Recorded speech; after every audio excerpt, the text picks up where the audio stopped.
Long that just came in a few moments ago. We understand that Jerry Lawler has bruised ribs and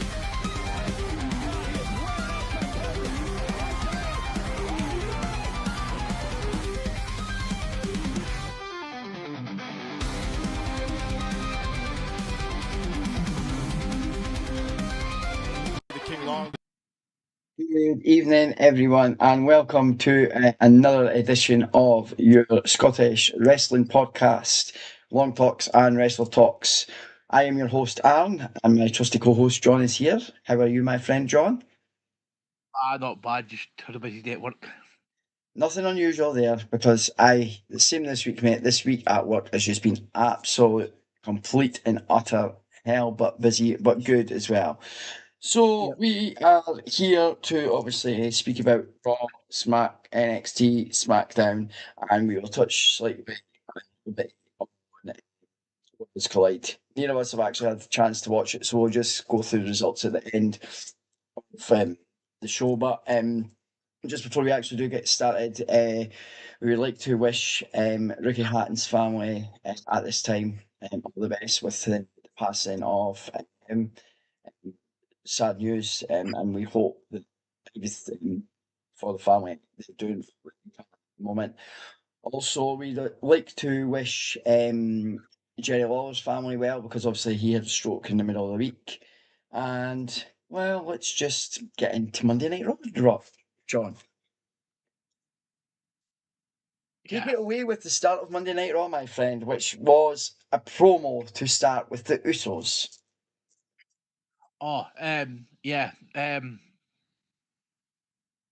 That was actually very, very interesting because they're now back together. Yes, which is very... I have a theory, though. So, remember when Roman was at the top of the bloodline and he had the Ula fella and everything else, and like there was all the friction between them, the bloodline, about who was going to support who, blah blah blah blah, and obviously Jay always had his back, like Reigns' back always, and there was always friction at times between Jimmy and Jay. Jimmy didn't trust it, and then eventually came around. And then you look at the rise Jay now and everything else, one being main event Jay so and getting the Yeet movement and everything else and all that kind of jazz just now. I think this story could progress. And when the passing of the torch is naturally to happen for when Reigns decides that time's up and he's no longer going to be the rightful tribal chief, he's going to then hand over the Uafala to Jay. That's the way I think that's going to go, mate. Just by looking at the promo and everything else and how it went, and obviously the fact that they want to, because the WWE are now calling them the Bronsons. Yes, they're still part of the Vision, but they are now calling Braun Breaker and Bronson Reed the Bronsons. So they must pay attention to when we are speaking and stuff, because not us or my child, because he calls them the Brons. So the fact they've called them the Bronsons, it's close enough. So obviously they put the back and forth, and they obviously wanted the match on Monday night, but it looks like that's going to happen next week at WrestlePalooza. At the moment, I don't know if that's going to be confirmed, or that will get confirmed tomorrow evening, if you know what I mean. I think it actually has been made official. Oh, and we have Sean Sivright is in the comments, and he's just giving waving emojis. So hello to you, Sean. Hope you're well. I do too, mate. So we what was I about to say? I think, right, so now you said your theory. Yep. I've got a theory about the Vision. Okay. Do they do what they did back in WCW with the NWO? Do they have Seth Rollins being the Vision, and then do they go off and be the Wolf Pack? Nice. I never thought of that. As long as it doesn't get like the way the NWO did, though, that there was too many of them all at once, if you know what I mean. But I could see why you're thinking of that because what's going on with them and adding others and stuff. I could see that because a lot of folks say, "Oh, yeah, they're not with Seth. They're not. They're fighting on their own and whatever else." Yes, they may fight as a tag team, but they are still part of the faction. They don't always. Seth doesn't always have to be at a match, and neither do they always have to be. If you know what I mean, and stuff. Um. Then we get to the first match of the evening, which was AJ Styles versus El Grande Americano. Mm, that was a bit of a. It was an alright match, but there was just I don't feel they click very. Yes, I thought so. As much as AJ won and the usual because we've got what 3 El Grande Americanos now, and Yeah, the interference and stuff. I'm like thinking to myself, really? It's like I get they're trying to because what's happened as we speak about every week, what happened to Chad. I get what they're trying to do and everything else with it, and because when the masks and that all go out and all that jazz, I totally get what they're trying to actually try and materialize with. But I just don't like you. I don't think that you're right. The match was an okay match, but they just didn't click enough. I don't think. Assuming everyone yeah. has right. Sorry. Yes, yes. Okay, Sean, we will come back to that when we get to SmackDown because me and John have already spoke about this. But yes, we agree, but we will come back to that at SmackDown, buddy. But yes, we have seen it because we spoke about that before we came live. So when we get to that part, we will mention your comment then, buddy, because it is absolutely funny what me and John thought about that too. Um, I know what he's on. Yes, we do. So, right, okay, we'll just put it out there. Everyone, I'm assuming they've all seen SmackDown, and he's just basically said, "How funny was it with Brock Lesnar breaking character, laughing, and when he broke his trousers?" Now, me and John spoke about this off camera, but we'll touch base more on it when we do cover SmackDown. We did think it was quite funny, and it shows that as much as Brock's potentially trying to be heel, it shows that Ron Cena, as he's calling himself now, instead of Ron our truth, uh, it seems that anytime they're in the ring together, he can actually break Lesnar. So we'll touch more on that though when we get there, 100%. So after the AJ Styles match with the interference from that, we get a backstage segment with about Adam Pearce, about because obviously they were meant to be doing the contract signing for the Stephanie Vaquer match against Yeah, EO for the championship. But because she had travel issues, so they couldn't do the contract signing on Monday evening. So, which they'll do next week. So they had a competition between Sky and Nikki Bella instead, which does the usual when they have the competition backstage. What happens, John? It becomes a match later on, tag match. a match later on in the night. So, um, which you know what, I think because obviously the contract signing it didn't happen, and for not being there, I think they need to do the filler somewhere. And yes, that makes Yeah. perfect sense having that. Um, if you know what I mean. What, right? I'm going to put this out there now, right? Yep. I've got this conclusion many times, but I've just managed to put it into words now. I think Stephanie Vaquer going to the main roster is cursed. I do too, but we could touch base on what with that because I'm looking forward to what's way to happen. If you know what we're talking about with NXT when we get there too, Oh yes. and I can't wait for NXT Homecoming this Tuesday. Oh, that now I messaged you when I seen bits on Yep, thing. I haven't seen NXT. Well, yep, I haven't. yep. I've managed to catch highlights, but from what I've seen, I'm like, Are we going back to black and gold? That's what I was thinking, mate. But we'll touch there when we in a little bit. But obviously after the segment, because we didn't get the contract signing and stuff, we get the second match of the evening was Lyra Valkyria versus Raquel Rodriguez. No, I just like you. I love how she comes out with her wings every fucking time, mate. She's so over with it. The crowd are behind her, everything else. I can't remember down my head if there was interference in this match. I can't actually remember if Roxanne Perez was outside the ring or whatever. If you know what I mean, I can't physically remember. He did come down to distract the referee. Right, okay, but you know what?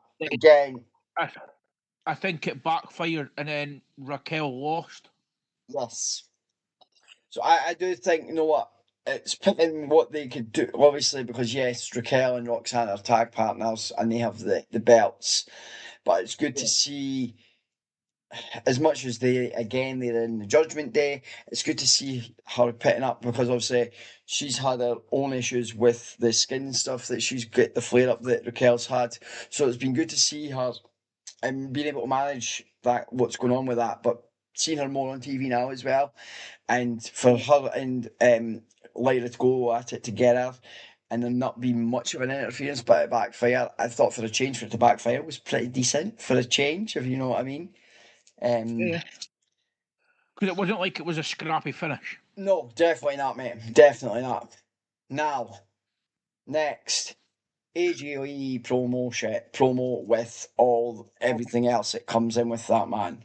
Honestly, I was about greeting, mate. I was about greeting watching this. Honest to God. And like the thing that materialized the most was when she said that she needed to go away, sort her mental health out, and then she goes, "I've come back, but I'm still crazy as ever." Yeah, and it's just like, and you have the back and forth between her and obviously like Becky, and Becky's going, "Oh, you hide behind your husband," and then she flips it on her, saying, "Actually, no, it's the opposite way around," and stuff. And like she's obviously, because remember, because she left the title from the previous, when they had the previous thing, and she had the title, and they wanted the match on Monday Night Raw, like AJ and Punk did, but they were like, no, no, no. So it looks like, yes, it's been confirmed that it's an intergender tag match at WrestlePalooza this week, coming this weekend. But I don't know if you've seen it after, but obviously they're standing like back up the ramp. Now I don't know if I can't remember if I've seen it on Netflix, but I definitely seen the clip on Twitter, and AJ bloody throws his title out because she's going, oh, Becky's like, give me my belt back, give me my belt back. And it's this close, just the way she throws. It's this close to hitting both of them. And then just how she then grabs the belt and she reacts to it being the total heel and going and chatting away, and then her and saying to herself, oh no, we're the best at this and everything else. I thought, I really can't wait to Palooza to see how this match is actually physically going to play out between the four of them, if you know what I mean. It's going to be the fact, yes, AJ hasn't had a match since she's been back, and I'm wondering if they're just waiting because obviously it's WWE's first PLE on the American side on ESPN, so I'm wondering if they're waiting for that. They'll hype it again, I think, tomorrow evening, but I think that's what they're waiting for, if you know what I mean. Also, the Americans' first PLE on Disney Plus as well. Oh yeah, I forgot about that. Yeah, yeah. So I know what that match. There's a fair few matches for Palooza that I'm looking forward to, if you know what I mean. And we could talk about ones that we know that have been announced and ones that we think could potentially happen as well. You know what? That see if they add the stipulation. I think they're going to add. Yes, I know where Which you're going. is yeah. If they add that stipulation and the team that I think is going to win, if they win, that's match of the year contender right there. 100%. 100%. So, match number 3 of the evening. Penta Yes. versus Rusev. I didn't see this coming. I No, did I didn't not. see it. But I But could go on.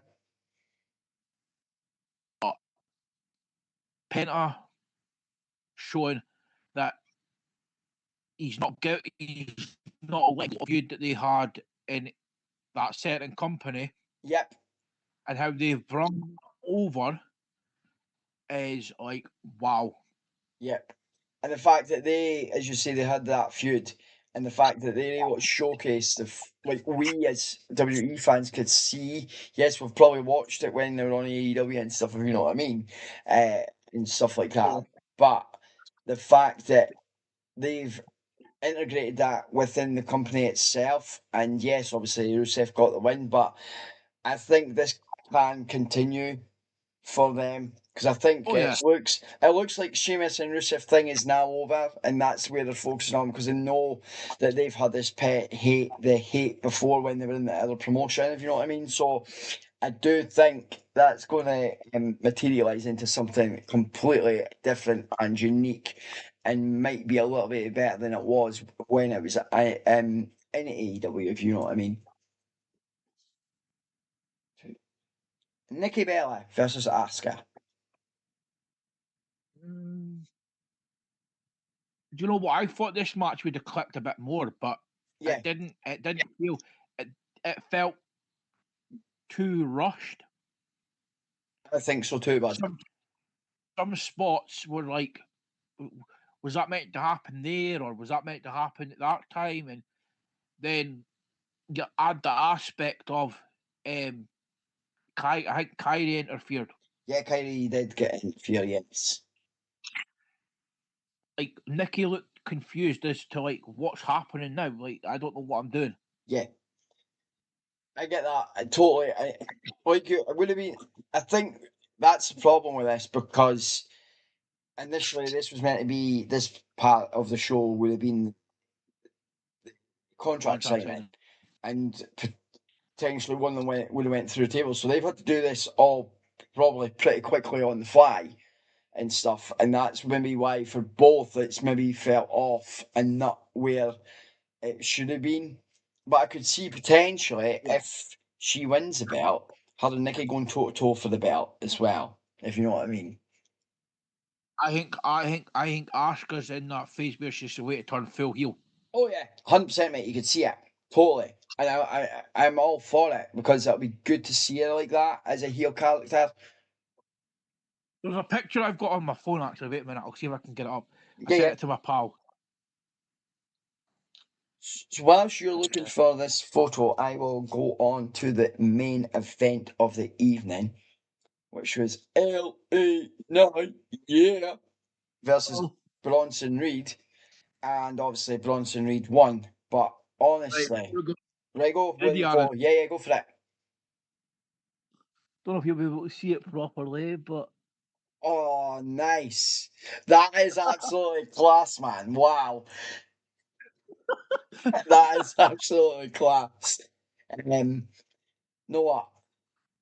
I mean, we say it every week about when these two face because they kind of have the feud with him having his beef that he's had with Punk at the time, and then the beef that he's got with Seth and stuff.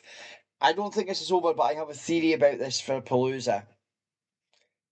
Now, do you remember way back when, before Bronson Reed joined the Vision, Bronson Reed was terrorising Mr. Rollins, and Mr. Rollins was getting tsunamied every other week after a match or whatever and stuff.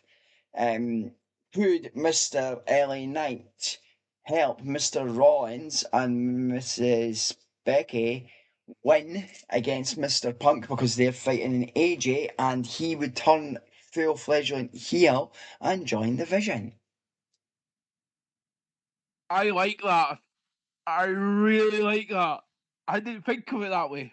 I did, but mate, it's just because what's been going on. If you look at it, if you think that they've been fighting great matches, like, and I'm watching, I'm thinking there's nothing in it to say, but I'm thinking, wait a minute, Palooza's coming up. I don't think Ellie's got a match. Bronson they might be at ringside or not. But there's going to be something happens. There's going to be some form of shenanigans in their match, definitely. And I thought, well, before Bronson got with him, he was attacking him. And that's kind of what we're seeing just now with LA Knight. He's getting attacked from all corners of them. So Yeah. because he's frustrated with what's going on and potential where his booking is, and the issues that he's had with Punk, I thought that could happen. Wasn't there not like didn't like the Usos not trying to come out and save, and then didn't like Jay not spear LA Knight? Yep, yep. Yeah. I think your theory's right. No, it's just because obviously if you look at we talk about it every week, John, right? The progression of the Bronsons, because that's what they're calling them now. We've got the progression of the two of them, right? And it's just where before he came in it, like that's why I thought about it because I'm thinking before he was there, he was beating up Seth every other week. He was not doing anything. And I don't know if that was a way for them to try and say, actually, he's probably better utilised being a henchman for Seth and being there with Breaker, if you know what I mean. So I thought, well, that could be interesting. No, again, I thought, see for a show after shows and everything else, some of the stuff in it I don't think needed to happen as usual, but it is the way the programming is going. But it has built for the matches that are for Palooza, which is this coming weekend. And I'm looking forward to seeing what happens tomorrow night. Because obviously, yes, Mr. Pierce has made an announcement saying that Cena will be in the building. Becky and that are all going to be face to face. Remember, SmackDown last week was John Cena's SmackDown appearance. Yes, it was his last appearance there as well, yes. Cameron Miller has come in and said, hi, Arran and John. How are you boys tonight? I'm very well, and John is, but we're both just tired because it's been a hellacious week in work. But I'm glad you're here to join us and listen to us ramble crap about everything. Can I just say to the viewers, we do not work for the WWE script writers, okay? No, we don't. We just make put it it up out as we there. go along. We just think we're funny and think of different things. So no, I think some of the stuff was warranted, but like say the stuff with Nikki Bella and that, if Stephanie Vaquer was there, I don't think that would have happened with Nikki Bella, if that makes sense. Yeah.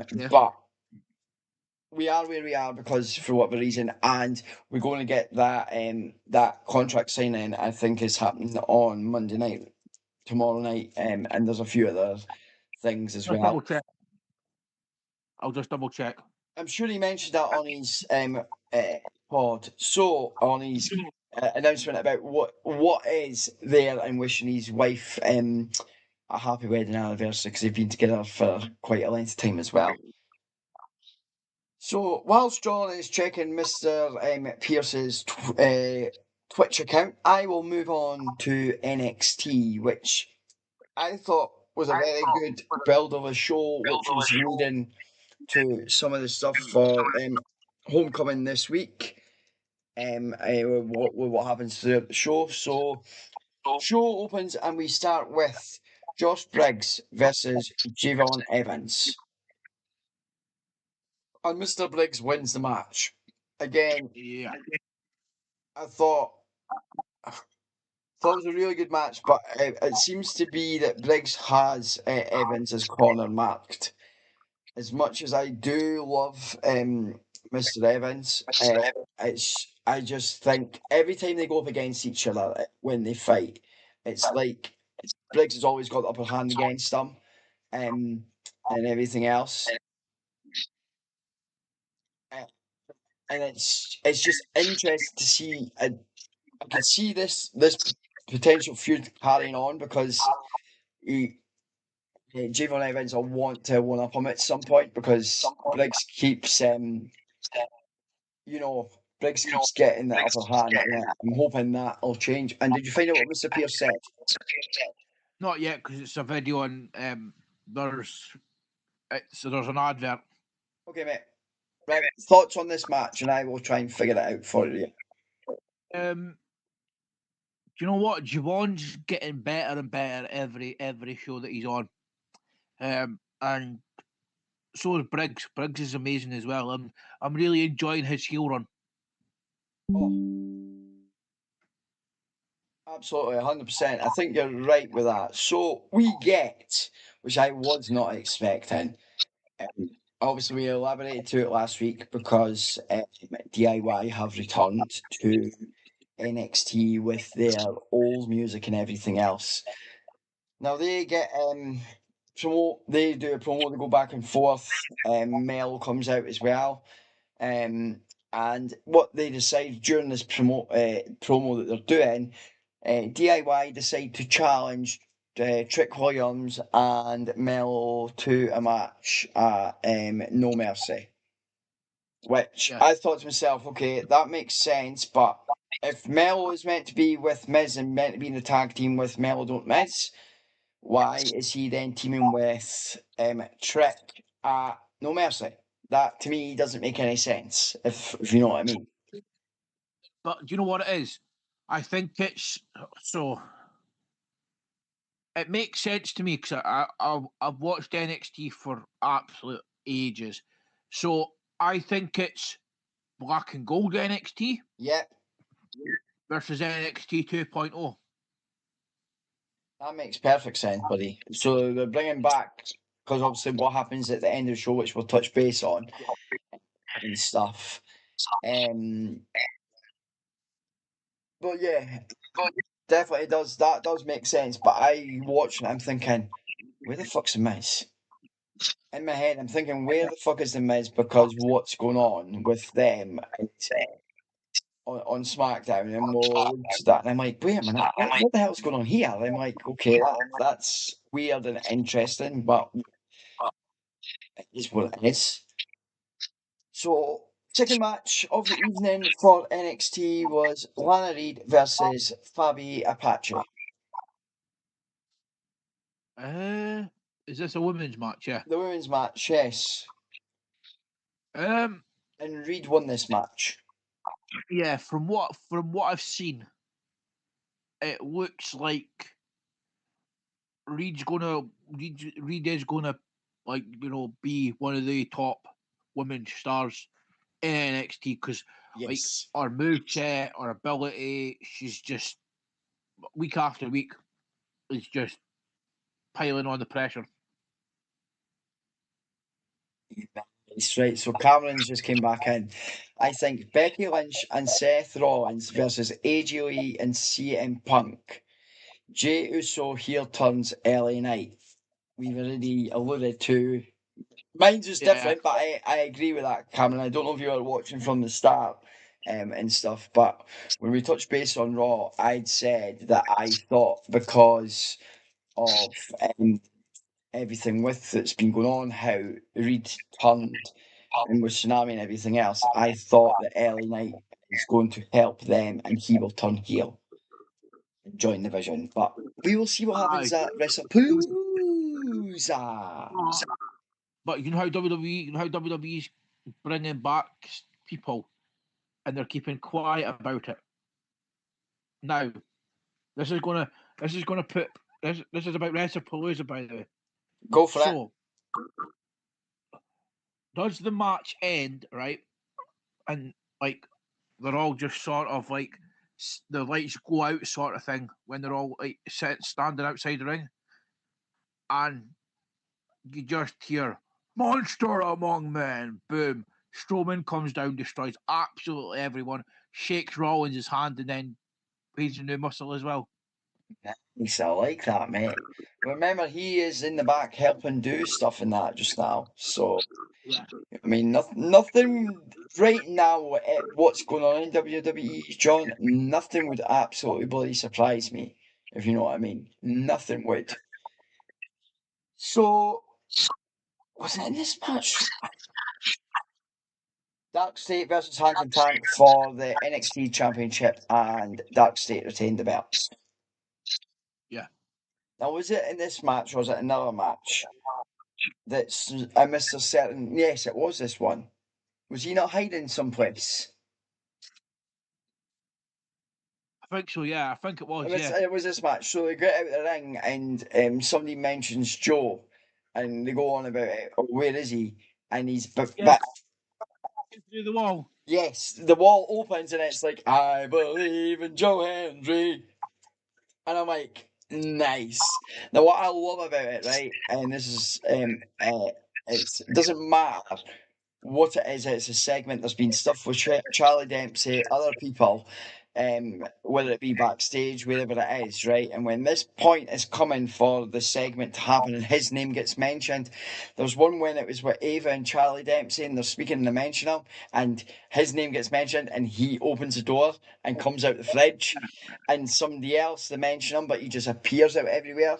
So I think it's class the way. I know we speak about it every week, right? Because of TNA and NXT, but I think it's class how say his name and he appears is actually literally being utilised within NXT, because as soon as his name gets mentioned, either they think of different ways for him to actually appear out of nowhere, if you know what I mean. You know what was really funny when Charlie and Ren were going into the lift, and he goes, "Oh no, he can't possibly be in there," and then he's like, "I believe." Yeah, mate, honestly, it's class. But that's what I mean. It's like It's it's so the over. it is 100%, and it's great to for us because we've seen him when he Yeah, was here, right? For us, it is so brilliant and everything else, if you know what I wouldn't mean. believe But you wouldn't believe he was like at the Caird Hall like 10 years ago. yeah, mate, I know it's scary as a local hero, Joe Henry. Yeah, and it was champion versus champion at that It event was, as mate. well. Yeah, it's mentally. It just shows you when you're given something and you run with it and you put the hard-earned dollars in. It just shows what you can do. Right, And moving on even from Drew. our local hero and friend who is in that Joe Hendry, Ethan Page versus T-Von Heights. Oh, do you know what? I say it every week. TV and Heights, man, the guy is amazing. He's going to like his first championship in the main roster will either be the United States champion or the Intercontinental champion. He's just going to grow. Yes, 100%. Happy he won this match, right? But I'm happy a certain someone else is back. Ooh, Mr. Breeze. I did not like the way it ended, and then he comes. Yeah, I thought he would have got a bigger pop from the crowd than he did, which Yeah, I was pleasantly. I was like, oh, I knew straight away who it was, and I'm sitting there thinking, oh, he's back, and all I'm waiting for is then Fandango. Because obviously they were together, if you know what I mean. Oh, I'm thinking, right, give me the Fandango music, and then it didn't happen. I was like, okay, okay. But no, so I'm wondering where this is going with Tyler Breeze. You know what I mean? but could right now this is because the homecoming's coming up, right? Next week on Tuesday. Yeah, and because WWE has this sort of relationship with TNA, Yes. could they do a backstage segment that puts them to, oh hi, I didn't know you were here. They shake hands, then they come together and do one last Brizango match against somebody. Now, mate, that is class. So the match, what I would really, really want to talk about, because it's the main event and what is happening. Oh, yeah. Cameron, we will get there. We will get there because that's at the end of the show. So Cameron's alluding to Worlds Collide. And what Right. happens at the when that happens. I don't know because me and John never got a chance to properly speak about this, but we will when we get there. Um, yes. Looking at the clip he's seen, I don't think he was too happy, but we'll come back to your comment about that when we get to Worlds Collide. I'm afraid, sorry, because I've got to do the same for one of the others because it'll lead to, because we're not touching base on that at the moment. Yeah. But yes, so the match I really do want to talk about because I am loving all of these women together, which is the Colin and Fatal Influence versus Sol Ruka and Zarya, and obviously the Colin won the match. Now, Yeah. wow, mate, I know we talk about it each week about all these women in the different like factions that they're in, and to see even Sol Ruka and Zarya being involved with both of these guys, all of these girls as well. It's Yeah. just interesting. It was great, and I love how the way at the end of Juicy J's mouthing off and everything else about, oh, I'm this, I'm that, blah, blah, blah, blah. And then Rhea's music hits, Yep. Stephanie Vaquer's music hits, and Tiffany Stratton's music hits, and I'm thinking, oh my God, wow. I know before anything happened and everything, I'm thinking, got Homecoming coming. And No Mercy. So I wasn't sure which one it was going to be that you're going to get the Cullen versus Rhea Ripley, Stratton, and Now I'm gonna put this out there. Do you know what they should call that team? yep. Stephanie's time. Oh man, that is fucking class. Mate, that is absolutely class. Yeah. So 2 seconds. I'm trying to find what they've said. But no, what I don't know if you've seen it after it. Oh, no, what? Just an amazing match again because I just love seeing what the Colin and Fatal Influence can do, and like obviously just adding in like obviously the other two Soul Luca in that as well. You know what I mean? I was just like, wow. It's interesting to see where they go with it. And obviously, we've got Homecoming on Tuesday night, and that's where this match is going to take place, which is very. I didn't. I get why you're doing it. They're bringing stars that have been on NXT because it's a bigger show and everything else. I totally get it, and I'm just wondering like how that team's going to clash together. If you know what I mean. Yeah. So whilst we're out at it, because we're talking about NXT, so because we have Homecoming this Tuesday evening, we have so Obafemi and his because he's so on Homecoming we're going to have the Grayson Waller effect, and because No Mercy is in a couple of weeks, so Obafemi is facing Starksman Jones, so they will be on the Grayson Waller effect on Tuesday evening. Don't that's not that one. That's not that one. And whose side are you on? Obviously, we've just spoke about, which is Stephanie Vaquer, Tiffany Stratton, and Rhea Ripley. No, they take on Fatal Influence, not the Colin. Sorry, they take on Fatal Influence on Tuesday evening. I think that's all that's been announced so far for Homecoming. I'll just go and check because I'll get the match card up. Oh no! Wait a minute. No, we have. Wait a minute. We have Ethan Page versus Tyler Breeze for the North American Championship. Oh, nice. I've just seen that there.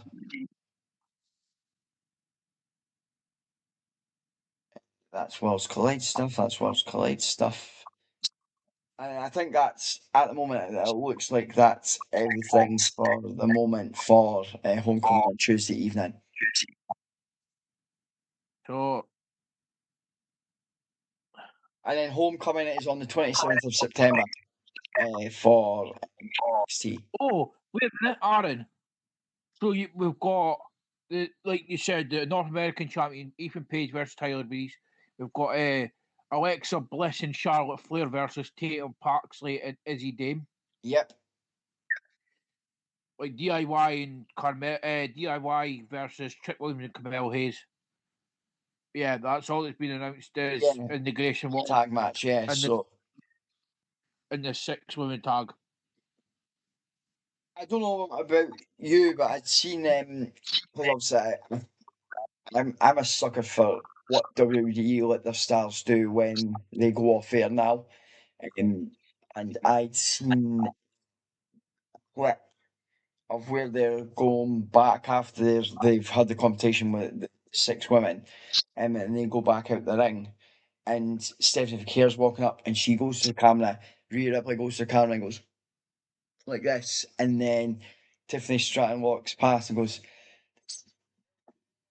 I thought, oh wow, that is fucking funny as fucking class. But again, I know neither of them are on like say like the. I don't know how they're all going to coexist, if you know what I mean. But it's going to be interesting to see how they actually do. Right, okay, we are moving on to SmackDown, and Before we go into, yes, before we go into SmackDown, I have the report up about Andrade. all right, okay, So they said Andrade had creative differences with WWE and was unreachable for several weeks before his release. Then it says there's another picture that come up that said Andrade failed WWE's wellness policy and was suspended without pay. And then due to this, Andrade was told to leave a SmackDown taping and was escorted out the building, according to the takedown on Sports Illustrated. fair enough, mate.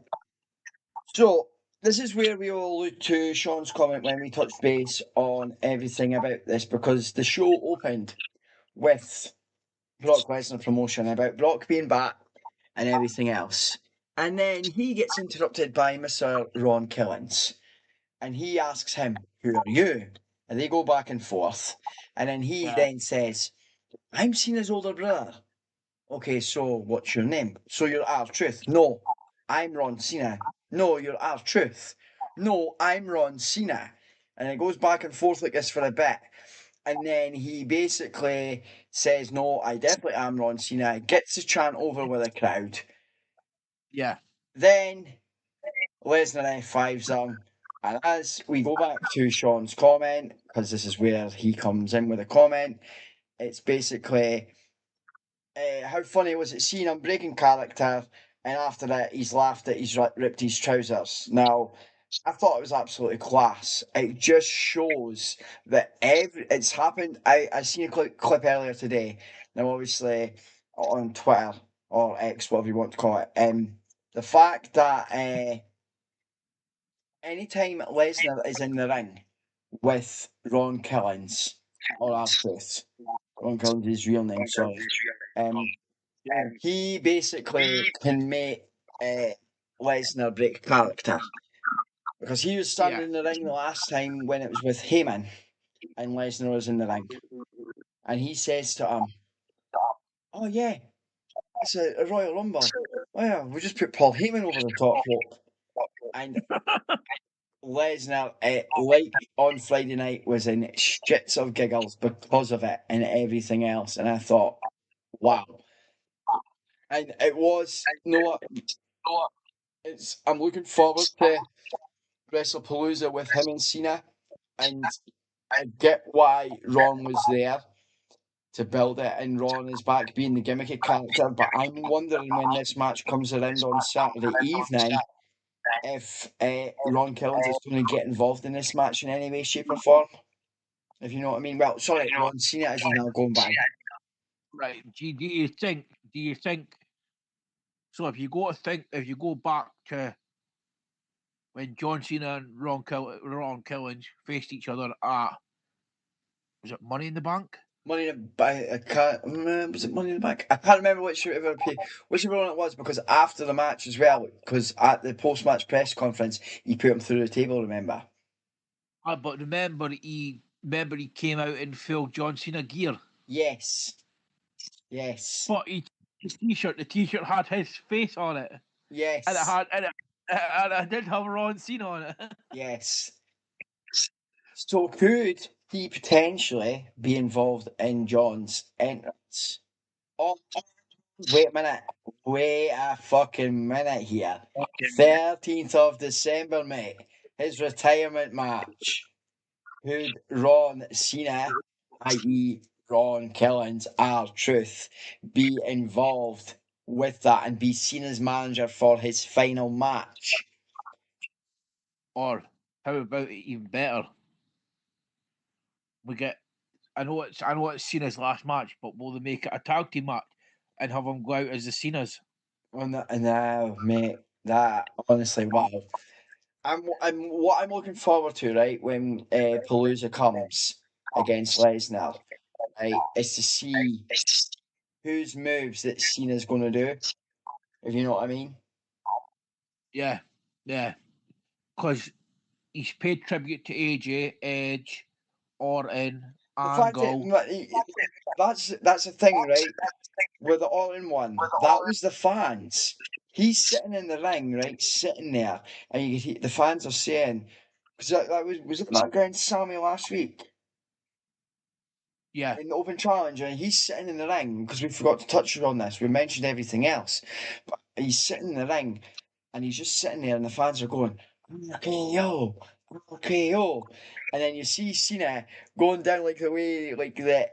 Obviously, Orton does, like getting the voice inside his head.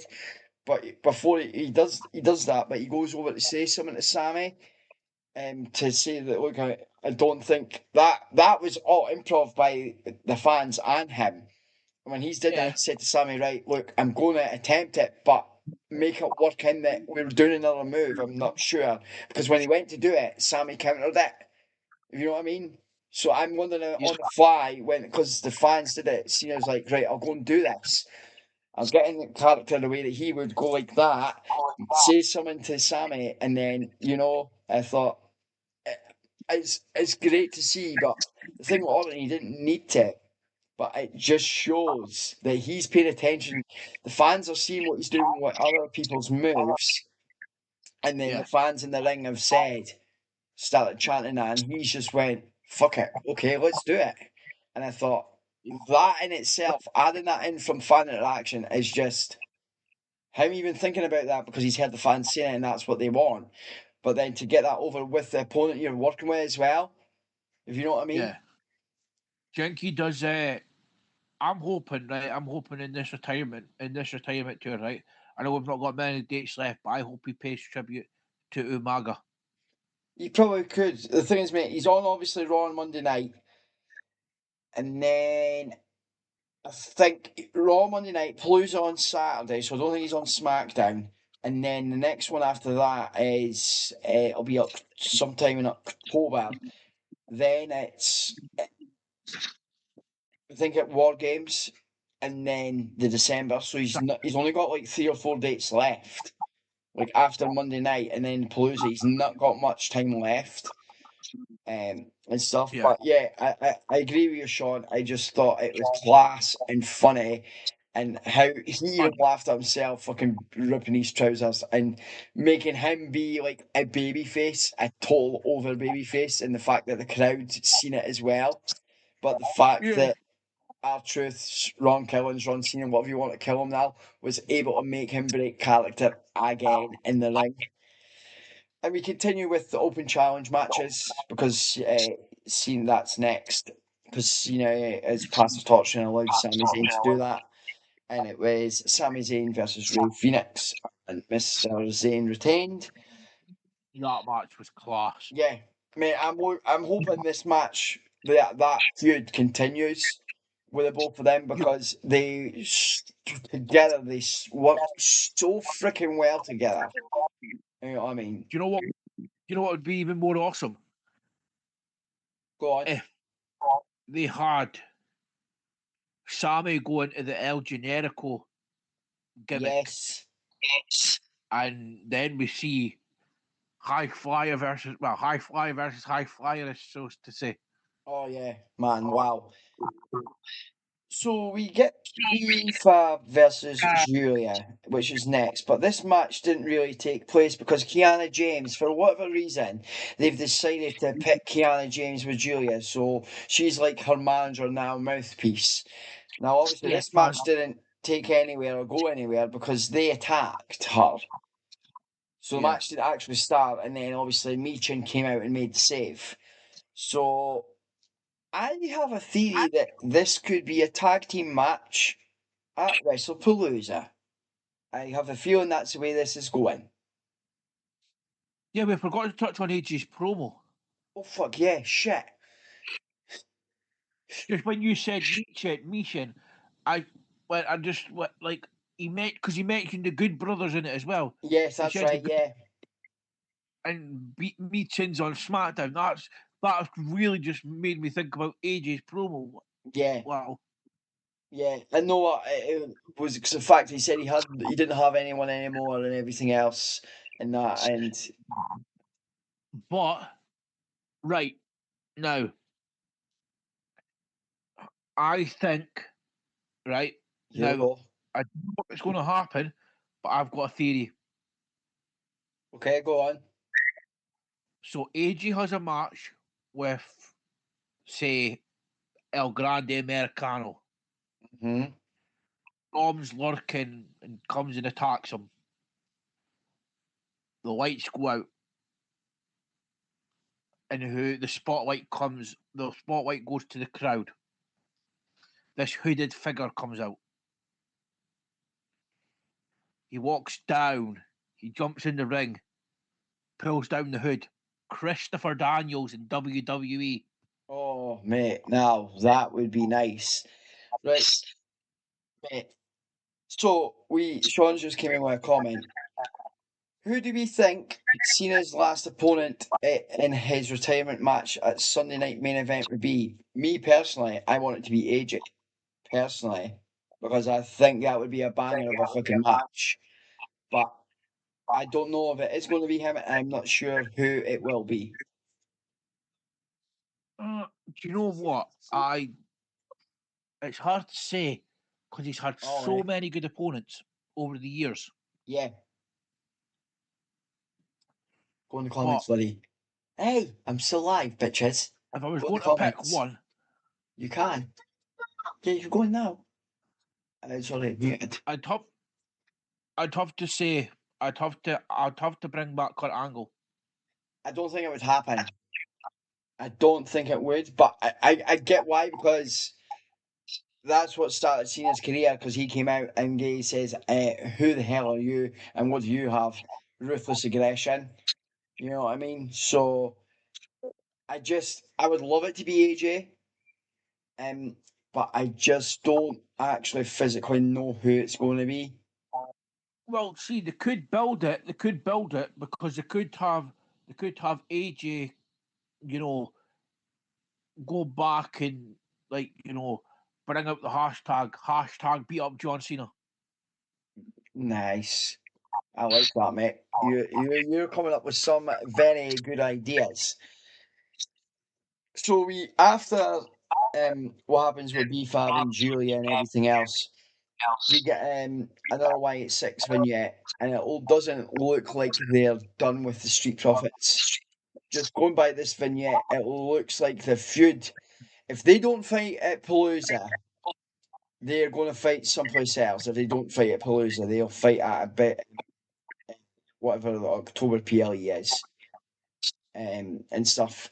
And whilst we're at it, because we haven't alluded to it yet, but obviously throughout the show, obviously the commentators for this we should have mentioned at the start was obviously Booker T and Vic Joseph were filling in for obviously Corey Graves and Michael Cole. But they made the announcement in the middle of the week about WrestleMania 43, which is going to actually be in Saudi Arabia. And obviously commentary team alluded to show the announcement of that happening and stuff.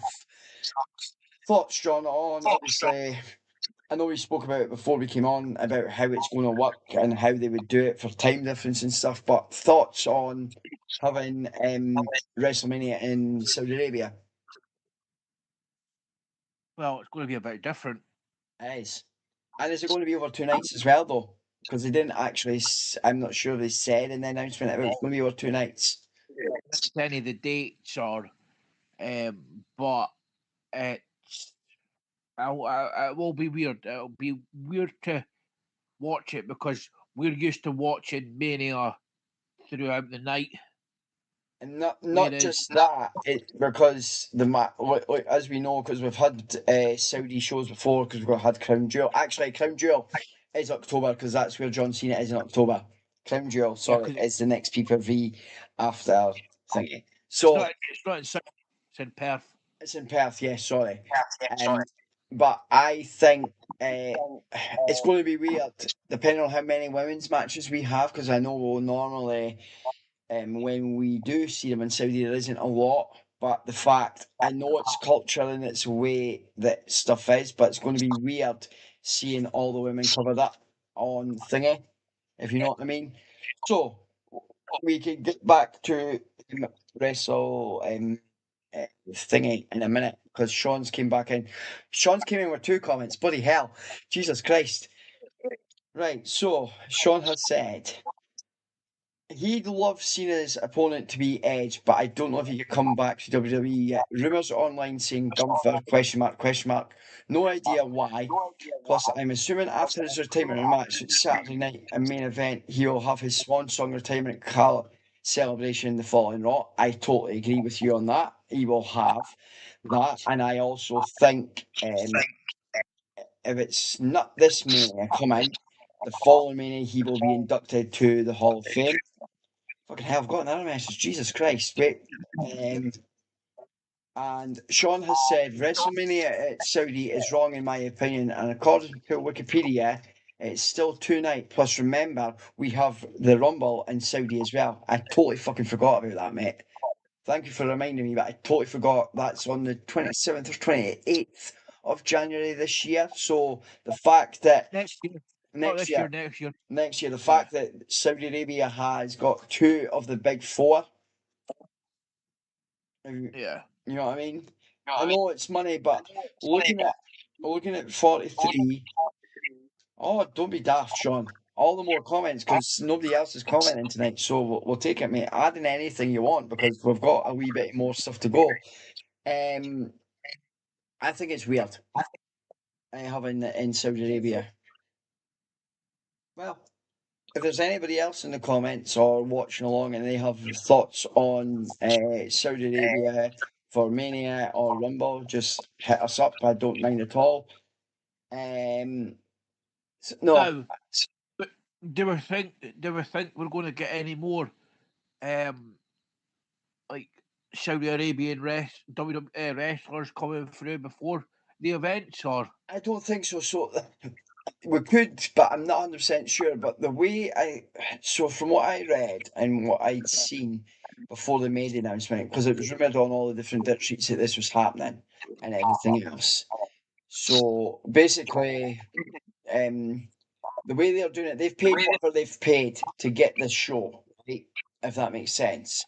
So there's going to be stars potentially who are out of retirement who will come back for that one last final payday, IED.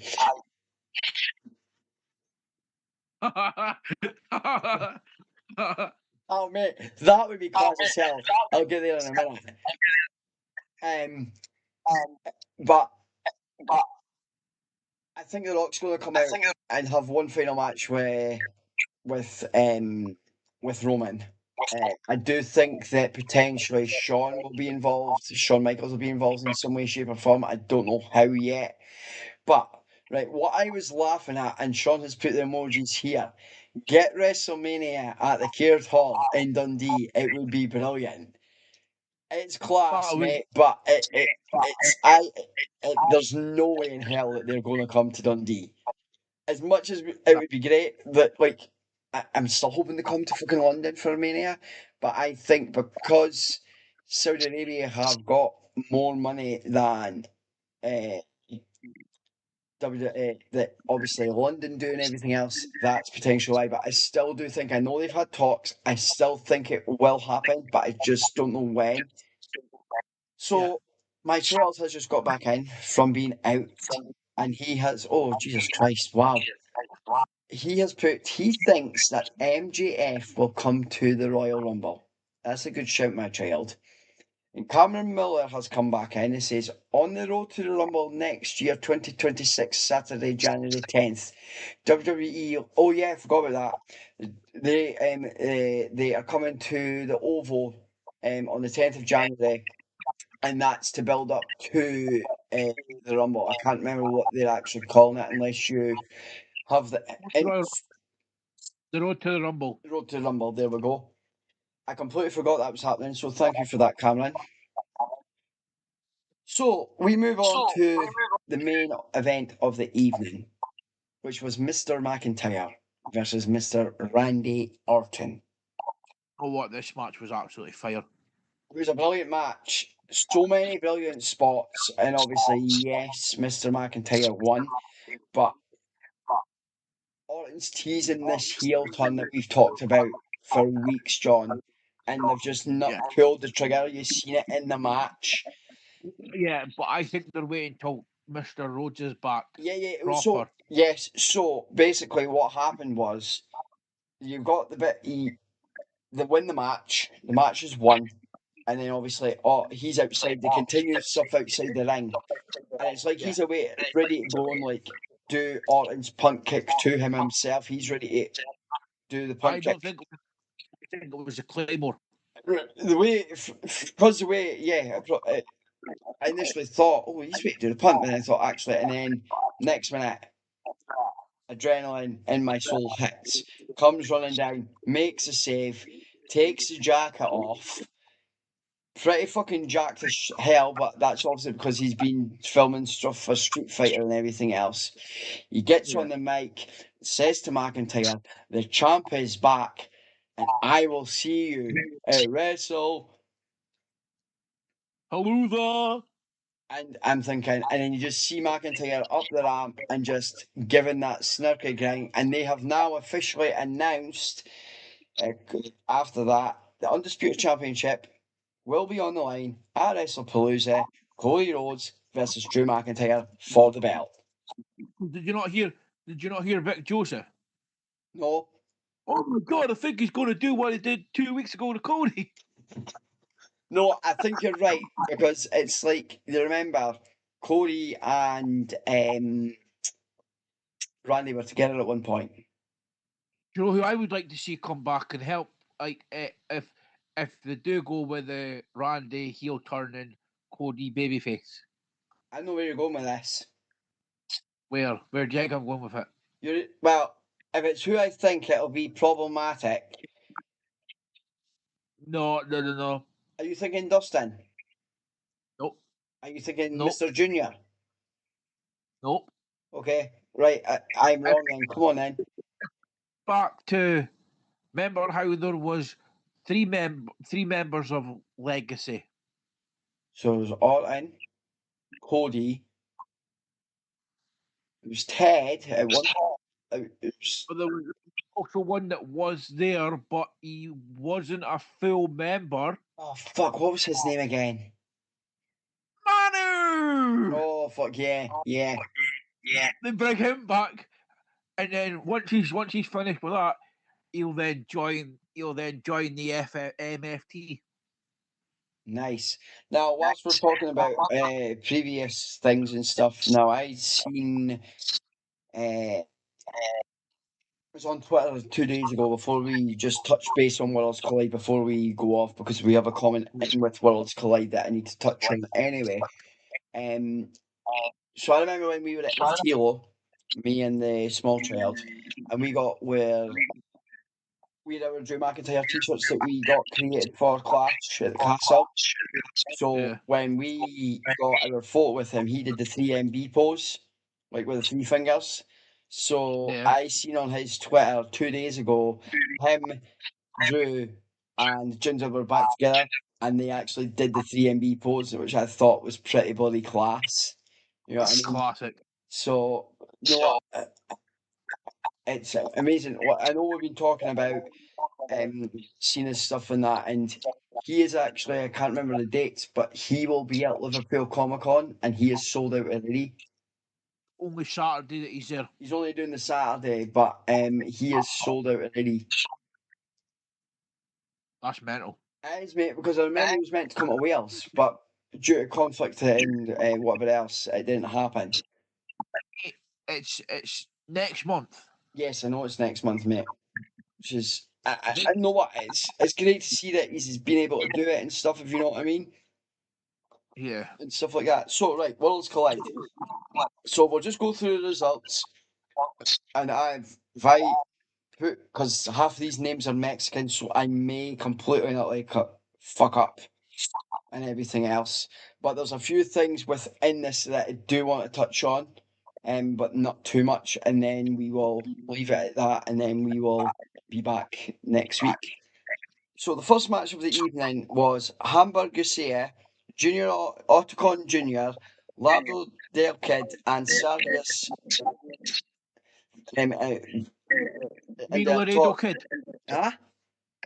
You mean Laredo Kid? Laredo Kid Yeah. and Sargo.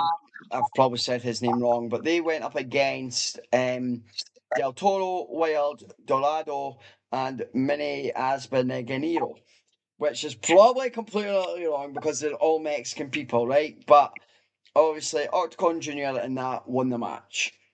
Yeah. And stuff. And then this is the match I really do want to. This is the match I do really want to touch on, right? Because we've spoke about it her in Bloodsport, John, and Oh. right, her gimmick in Bloodsport, and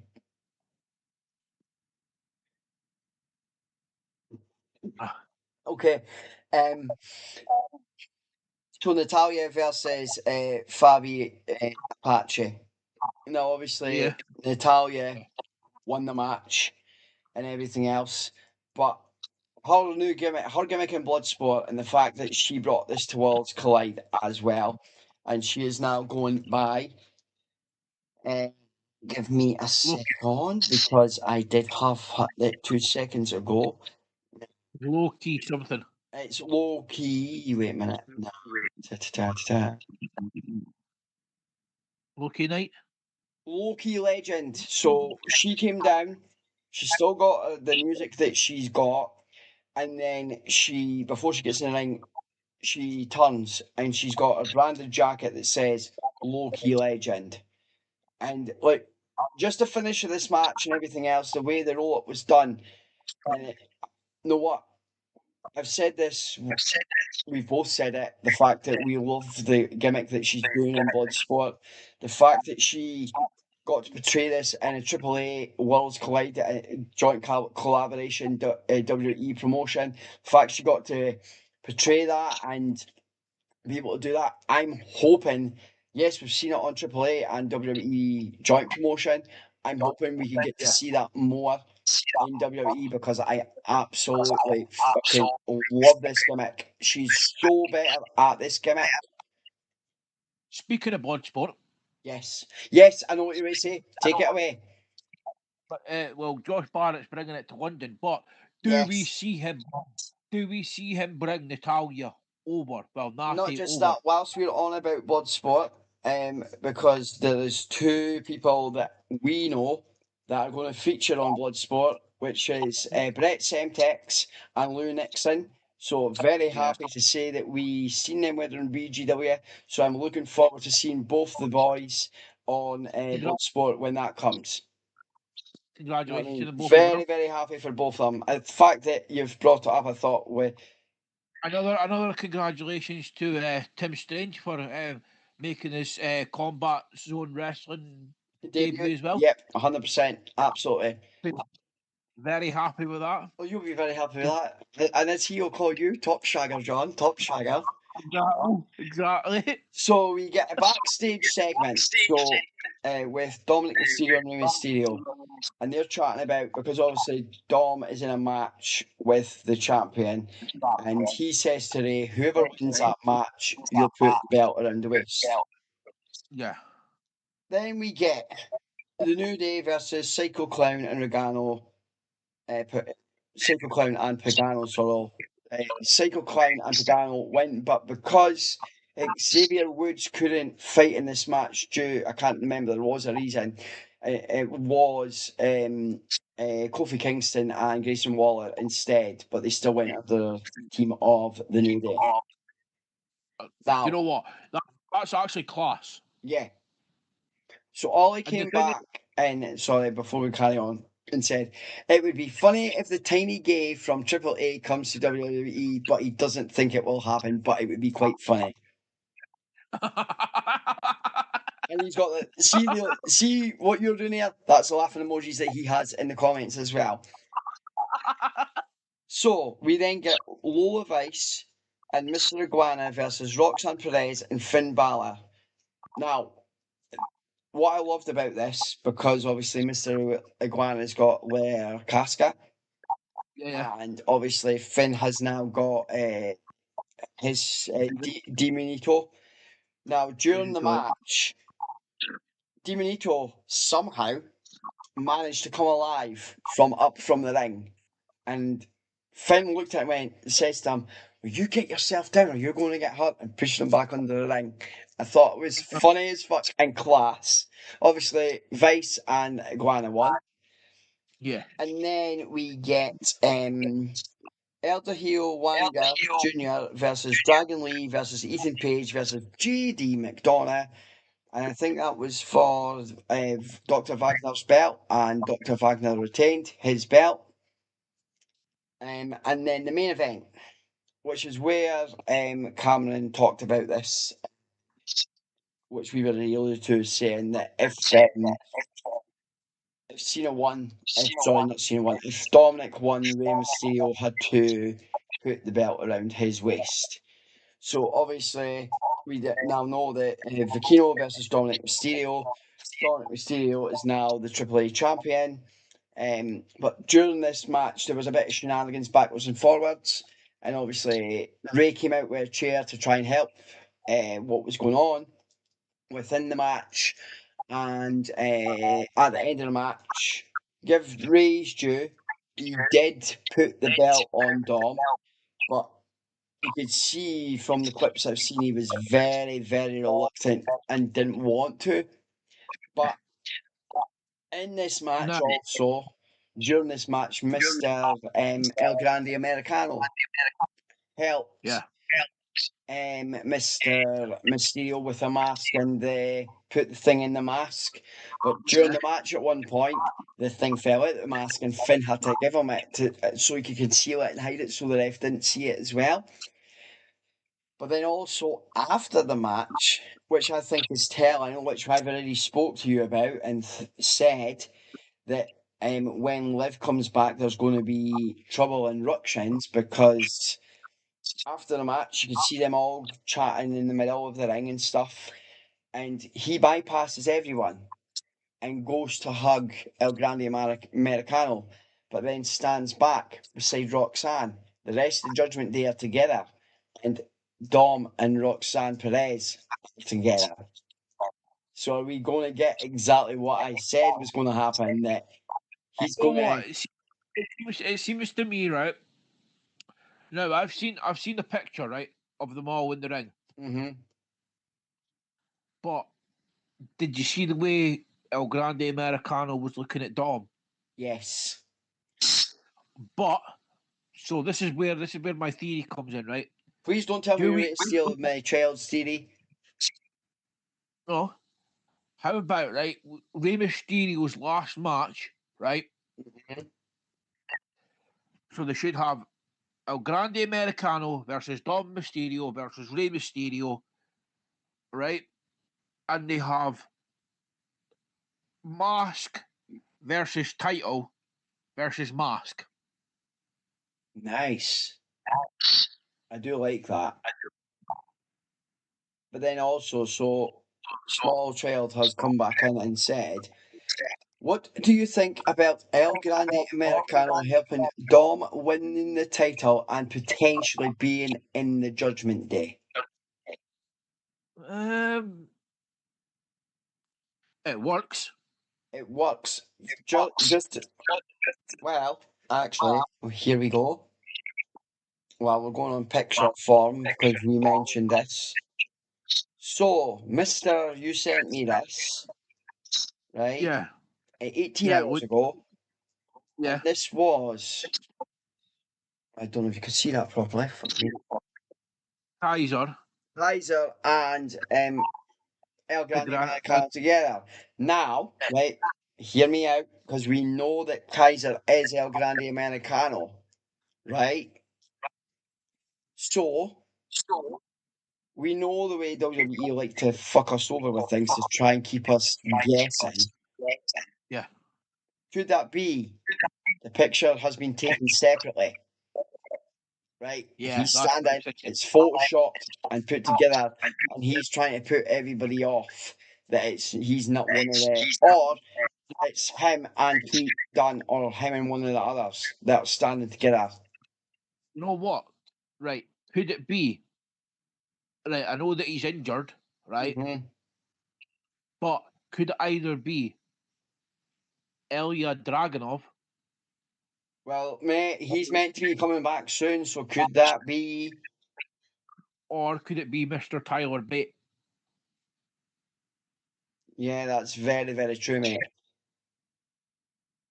So, like you, I didn't watch it because it came on right after SmackDown. Obviously, I didn't watch SmackDown live. I watched it later on the next day when it got in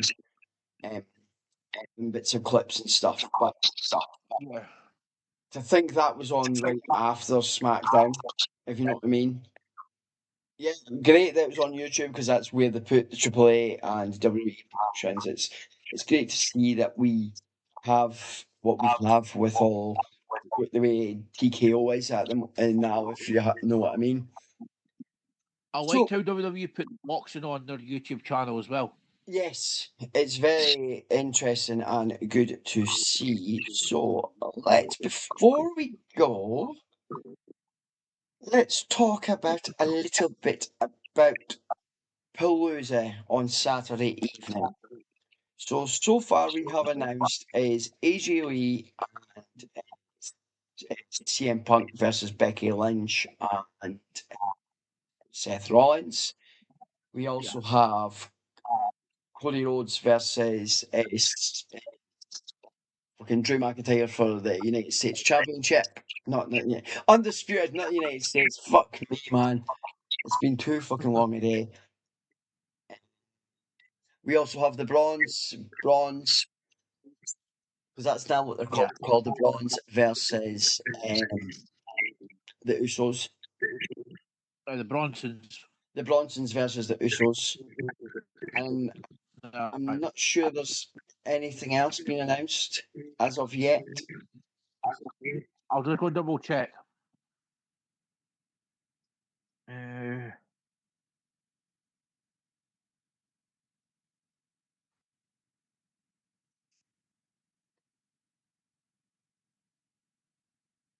Yeah, the three matches. There's only three. There's Three at the moment. That's what I thought. So. How is it saying, right? I don't get this, No, right? Lesnar. Yeah. Lesnar versus Cena as well as Palooza. It's not officially been announced, but that is.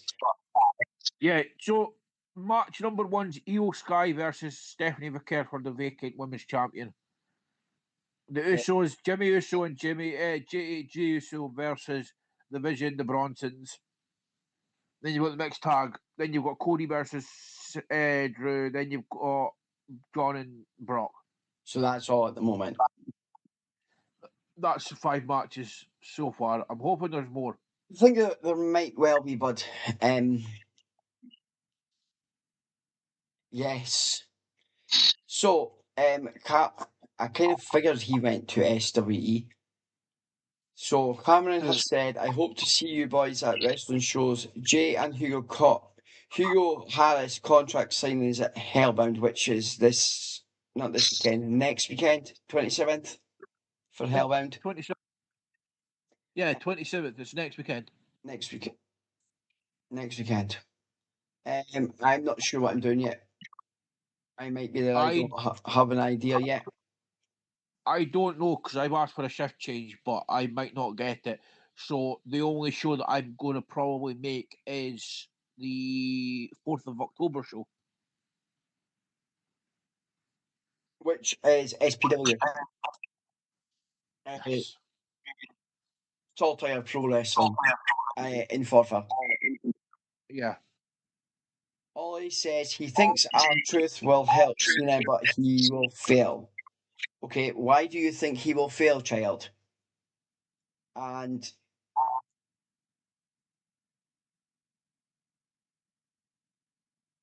So, yeah, no, basically, so I'm working 11 till 4, and then I'm gonna jump on the quickest bus through to Dundee. Cool. So, Because Craig's so getting you, I believe, yes. So Sean asked what time is WrestlePalooza in the UK. Ollie replied to him that it's 10 o'clock and 1 o'clock, sorry. And Sean replied to Ollie, cheers. No, these shows that are earlier times for us is great as yeah. well. But again, I'm looking forward to seeing what else could potentially be added to WrestlePalooza. No, it's not all. It's not at 1 a.m. It's at 12 a.m. 12 a.m. There you go. Sorry, Sean, it's at 12 a.m. So Ollie said because the Brock is getting to throw him over. Brock is going to throw Ron Cena over the ropes. That's why Right. no Ron Cena. Oh, have you heard? Have you heard they've released the first two episodes? The names, well, the first two episodes of what's going to be on the season 2 of Unreal. I think we spoke about this last time. Yeah. I'll refresh everyone's memory. It's the letting go of R-Truth and then bringing him back, Right. Okay. and the Seth Rollins Saturday Night Main Event injury clause, and how he came out at SummerSlam and it was all a ruse. The biggest Nice. I'm ruse of looking all. forward to that, and I think there's a few things on tonight. There's the next season of LFG is on A&E for not for us because we don't get A&E for on Peacock for Americans, and I can't remember what the other one is, but I think it's either Greatest Treasures or wait a minute, something else. No, it's not Greatest Treasures. I'll shut the fuck up because that's wrong. I did see it earlier. Well, I can watch. I watch it on a site. It is. Wait a second. I can see. Right, It's going to kick my Aaron. ass. Yes, my friend. So there's a picture of Andrade and there's a picture of Rusev. Uh-huh. And the caption on the picture is "Never make enemies with a blonde woman who can hit a moonsault." Right. Oh, wow. And Triggered Wrestling put Ludwig Kaiser might be next. We haven't seen him in months. Yes, we have. We've seen him like for weeks. We have, but we haven't, if you think about it. So Sean has come in and said he loved the first season of Unreal. I totally agree. I know a lot of folk weren't happy, and we've spoke about it since it was aired that they were going behind the curtain and letting us see, but it gave us as fans, an insight to see how they get to the point where, as you're going about Ron Killings leaving and coming back, but how we got to John Cena being the way he was, and then to being a heel. But and I've said this all from the get go, and then we'll leave it at that. The fact that the night before the PPV he turned face, it would have made more sense. Like when he faced Cody and gave passed the torch again by giving Cody the belt. Oh, Aaron, we might need to. I know this is a wrestling pod, Yep, go for that. but breaking news. Do you remember Barcelona and France defender Eric Abidal? Yes. That Fabrizio Romano has just Yeah, announced yeah, that yeah, he's guy, passed. it's the agent. Yeah, yeah, yeah. Yeah, apparently Eric Abidal's passed away. Thoughts out to his family at this time, Matt. So, It was due to complications with a recent second liver transplant and due to his long battle with liver cancer as well. thoughts go out to his family at this time again. Ollie, oh for God's sake, right? Ollie said, "Do you think there are 6 or 7 El Grande Americanos?" I think. Do you know what? I think as soon as they get identified, they try and put another one on, Yeah. so it keeps the spiel going. So you can just imagine, you can just see it now. You can just picture it. That meme of Spider-Man and them all pointing at each other. Yeah, yes, Spider-Man moment, the meme that you get, and they go, yes, 100%. So, Sean has said, if or when do we think Orton will turn heel? So, I think it could happen at WrestlePalooza. I do. I think he's getting involved in the Cody match and helping Cody win. So I think what will happen is, the way I see it is, I think he'll go and try and hit Drew. Then Drew will move out the way. He hits Cody. Then Orton gets up, does that sad, sadistic smile that he does. Yep. Then he'll pick Drew McIntyre up, put him on 1, 2, 3. Nice. So Sean has came back in and going, Abdul survived cancer as well a few years ago. Such a shame. RIP Abdul and same for Hatton. We totally agree. I Yeah. couldn't believe it before we came on. I'd seen all the stuff about him Hatton as well. And Hatton in his own right is a boxer. Yes, he was on WWE point. Yeah. But in his own right was phenomenal boxer. So to both families, we at this time we are sorry for your loss and wish the family all the best at this time.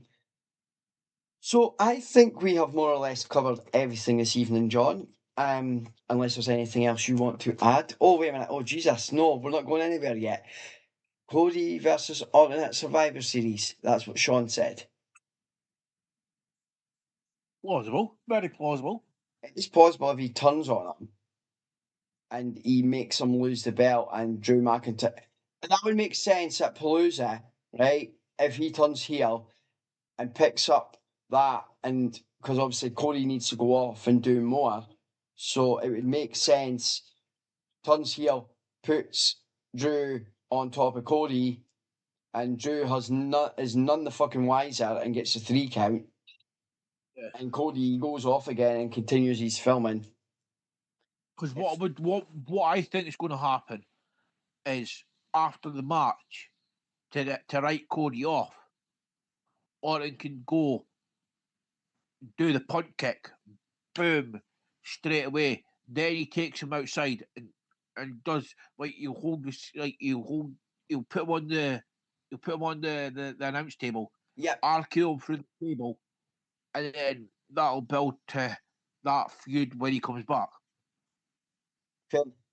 So Sean said, if not involved, it'll be in War Games. Ollie, oh for God's sake, wow. We're not going anywhere yet, mate, because we got Ollie and Sean are going back and forward together. So That's what we want. Ollie's turned around and said, I think Randy Orton will get involved in Cody and Drew match. Randy will try and punt McIntyre, but he'll hit the referee and McIntyre him and call you. Well, you'll call for the Claymore, and we'll get mad at Randy, and then Punk will get called in the face. That doesn't make any sense. Whatever, it doesn't. It clearly doesn't. It doesn't. If you read that, that doesn't make sense. I think Orton will get involved with Cody and Drew match. Randy will try and punt McIntyre, but he will hit the ref. McIntyre him. Well, I think he's speaking to his phone when he's doing these comments, and the phone's picking it up wrong. So whilst he's changing his comment or whatever, Sean said, "We can talk all night.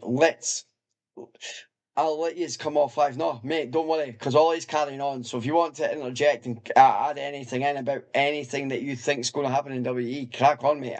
Me and John don't mind at all. Honestly. Not at all. Well, like, remember the actual times Orton got to punt wrestlers years ago? Be great to see it happen one more time, but I doubt it. I totally fucking agree, Sean. Favourite? Do you know what my favourite punt is? Yep. Where he handcuffed Triple H to the rope. Yes. Punted, lay down and kissed her. Yeah, and then H's face at that. Oh man, that was just wow. I Right. miss the times where we went to each other's houses and put hammers, put the sledgehammer through people's doors and stuff. Yeah, man. So Ollie came back and goes, I meant Cody will get mad at Randy for getting involved, and then Randy will turn on Cody and punch him in the face. So we're going to get a double heel turn then, by the looks of things, is what Ollie's saying. We're actually going to see Cody turn heel because we've seen the snippets of it. So the way he's thinking is Cody's going to get met and not be happy at Randy, and we're going to get a heel Randy and a heel Cody by what he's saying.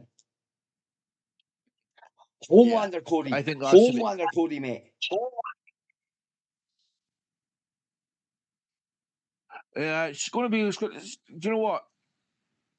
Like, so the start of the year didn't look promising No, it didn't. for WWE No. because of the weird booking, but the way they've done it is, I think they've tested the water to see if they can make a different winner of the Rumble to see how fans Yes. would, because I think they're going to go with new winners starting as of next year. Mm-hmm. I agree. You know what? We had It's amazing, right? How they from watching Unreal, how they work and how they come to the conclusion, right? Who's got most merch sales or whatever, and how they decide who's potentially going to win the Rumble or who's going to win whatever. If you know what I mean. yeah. 2 seconds, my shift's just been updated. I'm just checking it quickly, see what I'm doing tomorrow. Orton's one regret. This is from Sean in WWE was when he was told to say to Mysterio that Eddie wasn't in heaven, he's in hell. If anyone remembers that segment, Vince the prick forced him to say it. Totally agree.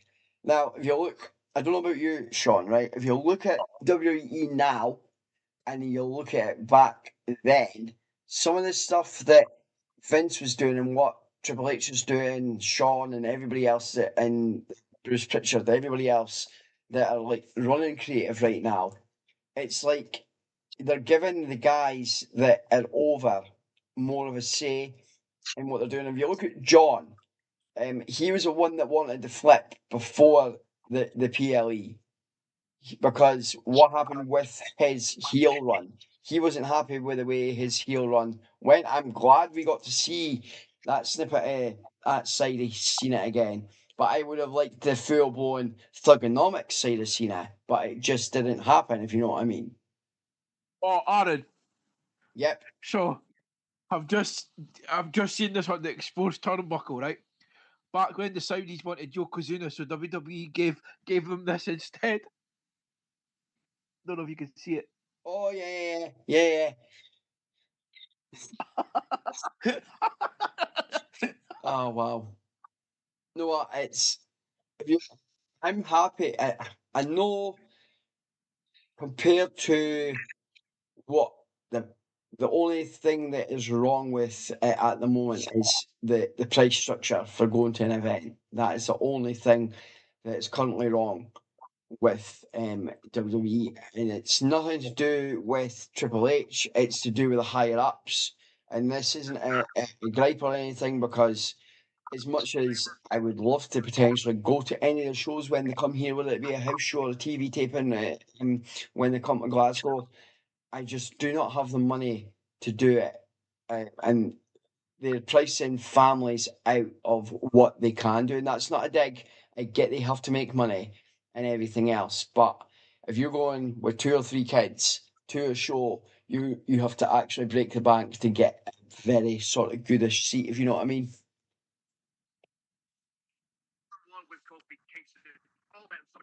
What are you watching now, John? I'm just what WWE. I'm watching that video just put out, and there was no contract signing between Stephanie and Io. No, right. Well, if everybody is done with comments and carried on watching along, thank you everyone who came in the comments and gave us ideas and things about Orton, Cena, and whoever else. So myself and John will be back next Sunday at 8 p.m. to talk about Raw, SmackDown, NXT, potentially touch base a little bit on Palooza, because obviously that is the same evening. Oh no, Palooza will have been done by then actually. Yeah, Palooza would have been the night before. Well, the morning of the night of the. Yeah. So we could touch base on all of that. And thank you again for joining me. Thank you, Sean. Thank you, Ollie. Thank you, Cameron, and anyone else who has either been watching along. And we will see you again next Sunday. Yep. Take care and peace.